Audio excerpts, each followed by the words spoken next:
우리 사람이 이 땅의 삶을 살아가면서 보람을 느끼지 못하고 기쁨을 느끼지 못한다면은 아무리 오래 살아도 그 삶이 삶이라고 말할 수가 없을 것입니다. 사는 동안에 내 마음에 보람을 느끼고 기뻐하고 행복을 누리며 사는 인생, 어쩌면 우리가 삶을 살아가면서 그것을 추구하며 그것을 바라며 살아갈 것입니다. 특별히 농부는 가을에 결실을 얻지만 그 결실은 그 소중한 이유가 본인 자신이 그만큼 애쓰고 수고하여 결실을 얻었기 때문에 농부에게는 큰 기쁨이 되어질 것입니다. 얼마 전 제가 읽은 칼럼 중에 지금 세계에서 주도적인 역할을 하는 나라가 어느 나라인가에 대한 기사였습니다. 그런데 특징이 있는데 이 세계를 주도적으로 이렇게 아주 주도하는 나라는 과거에 다른 나라들을 침략하거나 정복한 나라의 경험이 있는 국가들이 지금도 여전히 이 나라에 영향력을 미친다는 내용의 이야기였습니다. 왜 그때 그랬던 나라가 지금도 그렇게 영향력을 미칠 수 있는가, 그 이유에 대한 내용이었는데, 저들은 당시에 전쟁을 위해서 비행기를 만들기도 하고 무기를 만들기도 하고 도로를 만들기도 하고 배를 만들기 위하여 제조 공장을 세웠다는 겁니다. 여러분 보십시오. 우리 소련이나 중국, 미국, 일본, 독일, 프랑스, 덴마크, 그때도 이들은 정복 전쟁뿐만 아니라 지금도 여전히 세계의 주도적인 나라입니다. 이들은 당시도 전차를 만들고 미사일을 쏘고 항만을 만들고 항공기를 띄우고 배를 건조했죠. 그 결과 이들은 오늘날까지도 이들은 그것을 통해서 자동차 산업이 발달되고 조선 사업이 앞장서고 방위 산업이 앞장서고 막강한 힘을 과시하고 있습니다. 그런데 놀라운 외의 국가가 한 유일한 나라가 있다고 합니다. 바로 대한민국이라고 하는데, 대한민국은 남들을 침략한 적도 없고 다른 사람을 정복한 적도 없는데 어떻게 지금 이 사람들이, 세계의 국가들이 이 나라를 주목하고 있는 이유는 과거에 이 나라가 제조국에 온 힘을 쏟았기 때문이라는 겁니다. 대한민국이 세워졌을 때에 우리나라는 자원이 없었습니다. 그러다 보니 자원이라는 것은 사람밖에 없었으니 어떻게 하든지 이 나라를 세우기 위해서 다른 나라의 자금과 기술을 얻어내기 위하여 독일을 가고 일본과 미국에 가서 우리가 돈을 갚을 테니 돈이 없으니 돈을 빌려달라고 이렇게 이야기했습니다. 당시에는 푸대접을 받았지만 그렇게 해서 빌려온 돈을 가지고 써버린 것이 아니라 기술을 배우고 땅을 도두고 그리고서 이렇게 사람을 파견하고 공장을 세워 나갔습니다. 특히 우리 한국의 한 국가가 힘이 있기 위해서는 어떤 사업이 그 당시에 지금도 마찬가지지만 철강 산업이 세워진 나라는 앞으로도 큰 힘이 되어진다는 것을 알았기 때문에 대한중석, 포스코, 우리 포항이나 포스코 같은 철강, 시멘트, 석유화학, 비철, 그리고 강물, 기초산업에 눈에 보이지 않지만 그것을 투자했다는 겁니다. 그리고 이것을 실어 나를 수 있도록 고속도로를 닦고 철도와 항만과 공항과 댐과 전력, 이 기간산업에 투자를 했습니다. 그렇게 토목공사, 도로, 교량, 댐, 건축시설 이런 것들 통해 장래 국가를 지키기 위해서 우리도 미미하지만 방위산업에도 한번 뛰어들어보자 해서 강대국의 눈치를 보면서 낡고 폐품되어진 그 항공기를 가져다가 뜯었다가 붙였다가 뜯었다가 붙였다가 우리만의 기술을 확보하게 된 겁니다. 이제 한국은 다른 분야뿐만 아니라 특히 이 세계 열강 속에 여러분 세상은 고상한 것 같지만 여전히 힘입니다. 그 힘은 방위산업인 지금 이제 전차나 항공 분야에서 새롭게 주목을 받는 수준에 이르렀다는 겁니다. 한 국가가 세워질 때 무엇이 이 국가를 받쳐줄 수 있는 힘은 무엇인가 하는 것입니다. 여러분, 우리의 인생도 마찬가지입니다. 누구든지 한때는 잘 먹고 잘 살 수 있습니다. 한 국가는 멋있게 살 수 있습니다. 그러나 세상이 세월이 지나가고 또 이렇게 땅이 흔들리고 뿐만 아니라 모든 것들이 변화의 삶 속에 국가를 세울 그 힘, 그것은 바로 제조업이 존경받고 제조업에 투자되어질 때 그 국가는 미래가 있게 되는 것입니다. 그런 의미에서 우리 신앙은 어떻습니까? 우리가 한국교회가 지난날 여러분 사람들은 말씀을 사모하고 성령의 체험을 가지고 뜨겁게 기도했던 교회가 한국교회였습니다. 교회마다 늘 모여서 예배드리고 늘 언제나 성령님을 사모하고 늘 밤을 새워 기도하고 불타는 열정이 한국교회의 세계 선교의 선두주자를 만들게 되어졌지요. 그래서 곳곳마다 교회가 없는 곳이 없습니다. 외국 사람들이 한국에 대하여 기대를 가지고 와보면 한국은 불교 국가라고 하는데 보이는 게 불교가 아니라 여기저기마다 빨간 십자가가 보이면서 깜짝 놀란다고 합니다. 어떻게 한국이 이렇게 예수 믿는 사람들이 많냐고. 그런데 오늘 우리의 신앙은 어떻습니까? 여러분, 세상이 바뀌면서 우리의 신앙이 흔들려지고 특별히 행사나 어떤 그럴 때만 우리가 모여지는 그와 같은 신앙. 빅터 프랭크는 아우슈비츠의 수용소에서 삶을 경험한 사람입니다. 특별히 유태인이 나치에 의해서 힘든 시간들을 보낼 때 많은 사람들이 너무 고통스러워 자살하고 죽었다고 합니다. 그리고 소망이 없이 이렇게 우리나라가 끝이 나는구나. 그러나 이 빅터 프랭크는 그 속에서 그는 살아남았습니다. 그러면서 사람들에게 말합니다. 사람은 아무리 어렵고 힘들어도 무엇을 붙잡고 살아가느냐, 삶의 의미와 보람을 느끼지 않으면 살 소망이 없으면 끝이지만, 그러나 삶의 의미를 붙잡고 살아가는 사람은 어떤 환경 속에 살아날 수 있다라고 하는 심리학자가 된 것입니다. 오늘 본문의 여호수아는 모세가 떠난 지 이제 그는 제일 앞자리에 서서 지도자가 되었습니다. 사람들은 모두 이제 여호수아 뒤통수를 바라봅니다. 이제는 앞으로 자기가 앞장서서 요단강을 건너야 하고 난공불락의 여리고성을 무너뜨려야 하고 아이성을 점령해야 하는 큰 사명을 가지고 이 백성을 이끌고 가나안 땅으로 가야만 했습니다. 그 마음에 얼마나 두려움이 컸겠습니까? 그 마음속에 얼마나 걱정이 많았겠습니까?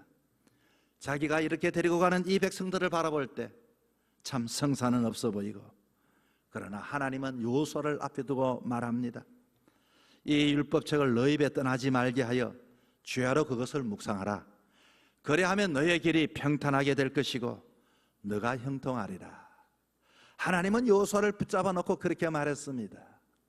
이제 여호수아는 한 국가를 일으키고 이 백성을 이끌어갈 그 힘의 근원은 무엇일까요? 그는 깨달았습니다. 말씀밖에 없구나. 말씀 위에 세워져야겠구나. 말씀을 붙잡아야겠구나. 사랑하는 성도 여러분, 여러분이 세상을 바라보며 걱정이 많습니다. 근심이 많습니다. 어떻게 미지의 세상을 걸어가면서 우리 또한 우리를 지탱해 줄 수 있는 힘은 무엇이 되어야 할까요? 과연 무엇이 나로 하여금 하나님이 이 땅에 두신 소명을 감당하며 때로는 내가 속해 있는 이 공동체에 내가 어떻게 이 공동체를 이끌어내며 하나님 앞에 믿음의 사람으로 살아갈 수 있는 힘의 근간은 무엇이 되어야 할까요? 오늘 본문은 우리에게 분명히 말씀해 주고 있습니다.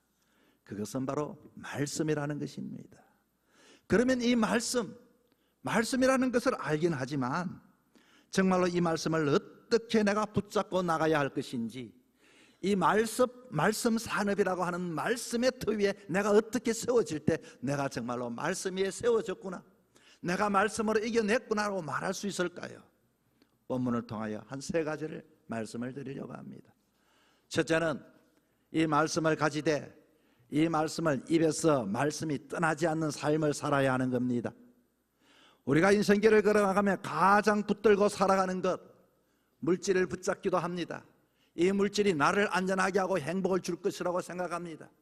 어떤 위기 속에서도 이 물질이 나를 지켜줄 것이라고 생각합니다. 어떤 이는 자녀가 그렇게 나에게 이와 같이 안전을 주리라고 생각합니다. 어떤 사람은 기술이 어떤 사람은 지식이, 그러나 우리가 붙들고 가야 할 것은 주의 말씀인데, 이렇게 여호수아에게 주신 첫 번째 명령, 이 율법책을 너 입에서 떠나지 말게 하며, 여호수아가 새로운 지사로 세워진 그 자리, 하나님께서는 그에게 군사 전략을 가르쳐 주지 않았습니다. 군사 기술도 가르쳐 주지 않았습니다. 정치적 방법, 사람을 모으는 방법도 가르치지 않았습니다. 너가 먼저 너 입에서 말씀을 떠나지 말게 하라. 이 말씀을 입에서 떠나서는 안 된다. 말씀을 그 입에 떠나지 말라고 강조해 주고 있습니다. 여러분, 교육학에 관심 있는 분들은 알 것입니다. 유대인의 교육의 장점 중에 하나의 방법이 하브루타 교육이라는 것입니다.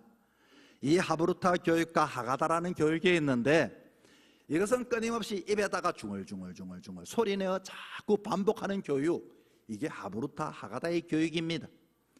그들은 성경을 배울 때 눈으로 읽고 배우는 것이 아니라 입을 열어서 큰 소리로 반복하여 읽습니다.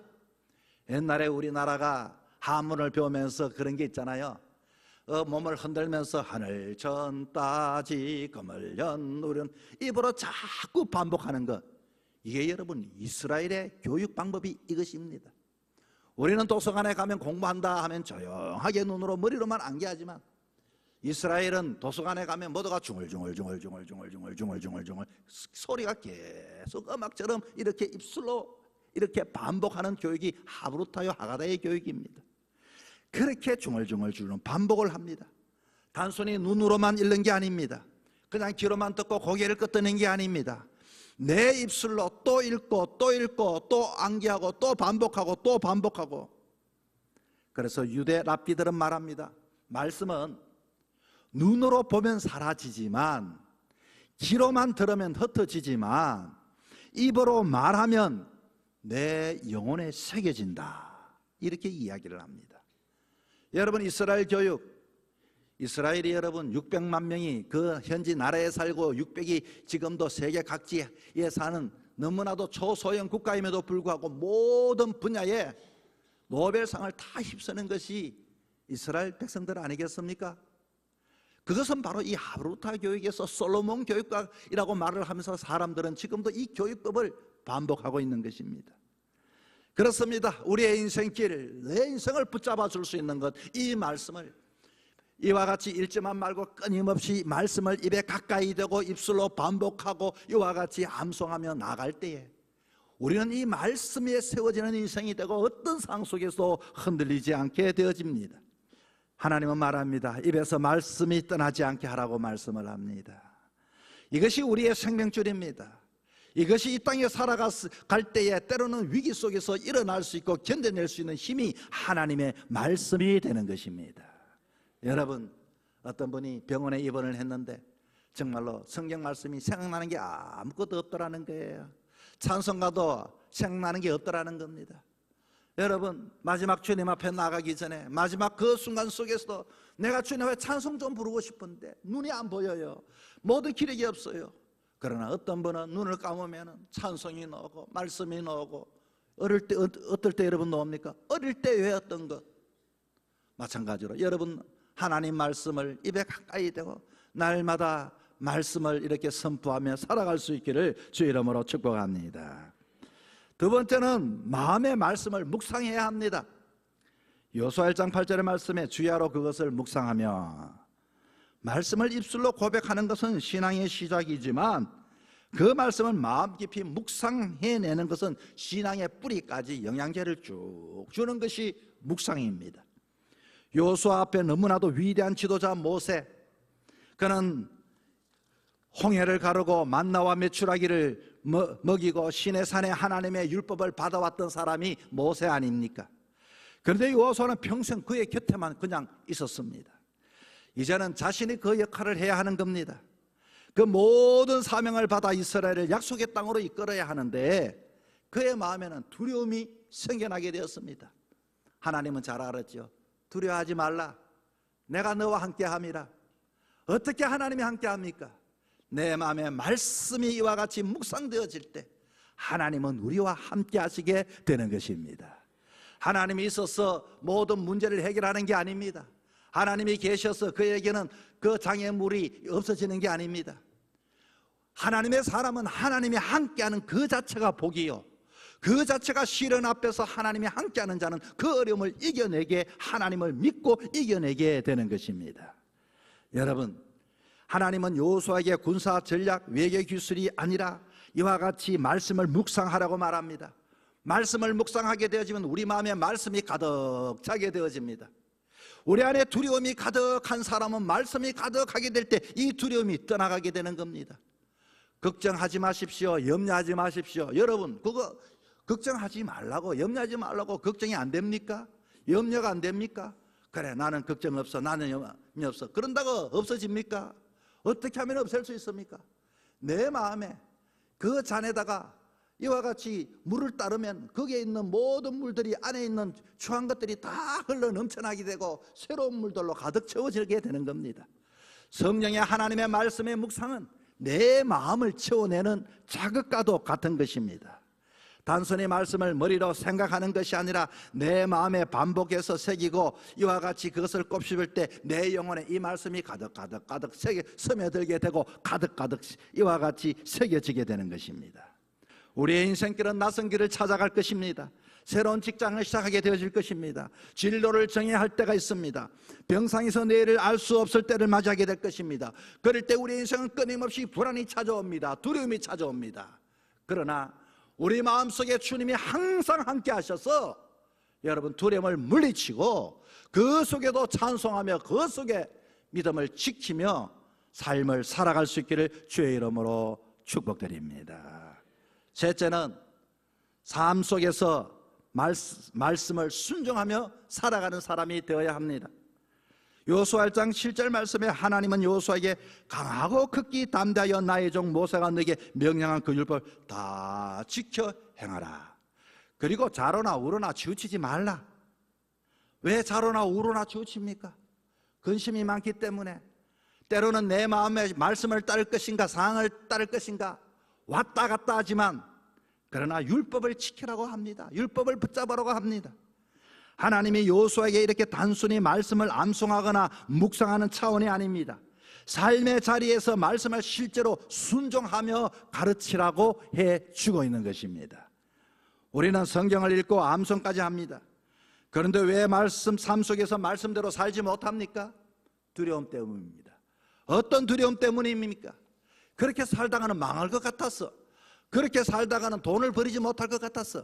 그렇게 살다가는 친구들이 다 도망갈 것 같았어. 맞습니다. 그러나 여러분, 정말로 이기는 자는 말씀으로 순종하며 살아가는 사람이 되어야 합니다. 어느 교회 목사님이 어느 성도들에게 말씀했습니다. 왜 말씀대로 순종하지 않습니까? 그랬더니 이분이 말합니다. 목사님, 알긴 알지만 그렇게 하다가는요 아무것도 남는 장사 못합니다. 다 세상 사람 그렇게 삽니다. 맞습니다. 그렇게 살다가는 망할 것 같습니다. 그러나 여러분, 그것이 나에게 얼마나 큰 유익이 되겠습니까? 얼마나 큰 복을 불러주겠습니까? 인생이 사는 것은 하나님 말씀을 따라가고 하나님 말씀대로 살아가는 것이 인생이 사는 것이 아니겠습니까? 심리학 용어 중에 인지부조화라는 것이 있습니다. 인지부조화는 사람의 생각과 사람의 말과 행동이 다를 때 자기 마음에 먼저 불편함이 나타난다고 합니다. 부조화가 되니까. 그래서 자기 양심의 가책을 넘기기도 하고, 아이고 내가 이번만 그냥 넘어가야 되겠다. 아이고 이번만 내가, 그 마음속에 불편함이 있을 때 사람은 그때부터 이 세포가 혼란을 느끼면서 질병이 생긴다고 하는 겁니다. 여러분, 우리가 생각한 대로 우리가 믿는 대로 살아가는 사람은 건강한 삶을 살아가고 부끄럽지 않는 삶을 살아갈 수 있습니다. 우리는 하나님의 말씀에 묶인 자들입니다. 말씀을 듣는 자입니다. 어떻게 따라가야 할까요? 어떻게 살아가야 할까요? 여러분, 우리 인생의 삶을 살아가면서 서로가 이와 같이 듣고 순종하고 듣고 따라갈 수 있는 이사가 복된 이와 같이 생명이 되는 겁니다.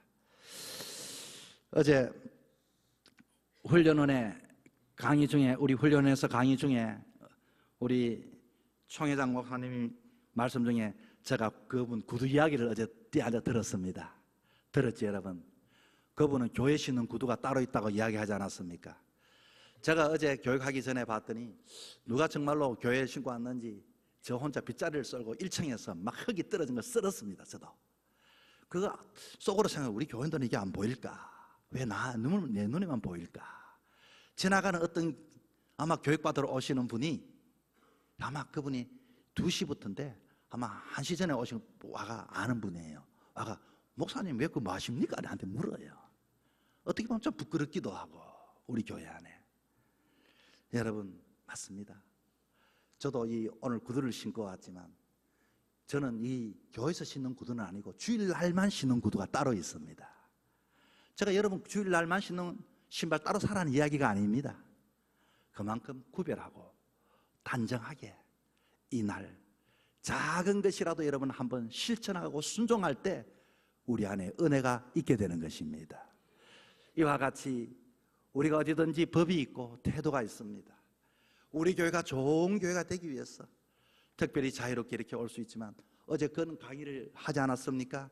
안수 집사님이신데 아마 일부 예배 때 기도를 하는데 넥타이를 하지 않았는데, 목사님이 말씀을 하면은 그냥 들으면 되는데 막 깜짝 놀라면 듣기 때문에 말을 못 한다는 겁니다. 집사님 기도할 때 넥타이를 정장하고 와야지 넥타이를 떡 풀고 해서 합니까? 아마 이 큰 교회도 그런 분들이 있는 것 같아요. 그래서 이렇게 말했다고 하지요. 집사님 넥타이는 어디 두고 오셨어요? 이렇게 말했다고 하더라고요. 내가 보니까 참 지혜롭게 말씀하셨다. 여러분 그렇습니다. 주일날은 나만 예배 드리는 게 아닙니다. 내가 이제 앞자리에 선 사람입니다. 우리 뒤에는 자녀들이 있습니다. 신앙의 사람들이 있습니다. 우리는 작은 것부터 실천해야 합니다. 15분 전에 교회 오시고, 뿐만 아니라 앞자리에 앉으시고, 뿐만 아니라 복장을 단정히 하시고, 이게 바로 말씀에 순종하는 삶입니다. 우리 인생은 앞으로도 난공불락과 같은 여리고성을 만나고 아이성을 만나고 요단강을 건너가야 할 큰 상황에 놓여 있습니다. 무엇이 그 가운데 우리의 인생을 기쁘게 할까요? 무엇이 우리로 하여금 이기게 할 수 있을까요? 여러분, 그것은 바로 말씀을 가까이 하는 겁니다. 어떻게 말씀을 가까이 할 수 있습니까? 끊임없이 입술로 여러분 그 말씀을 반복하시고 내 마음에 묵상하시고, 작은 것이지만 내가 오늘도 이 말씀을 내가 실천하리라, 말씀을 따라가리라, 말씀을 붙잡으리라. 그럴 때 하나님은 내 인생의 사업에, 내 인생의 가정의 사업을 어떤 흉흉한 세상 속에서도 선진국으로, 정말로 복된 사람으로, 정말로 사람들에게 존경받는 사람으로 세움받게 되는 겁니다. 아무쪼록 하나님의 사람, 믿음의 사람은 삶 속에서 말씀을 중심에 두고 살아갈 수 있는 저와 여러분의 삶이 되기를 주 이름으로 부탁을 드립니다.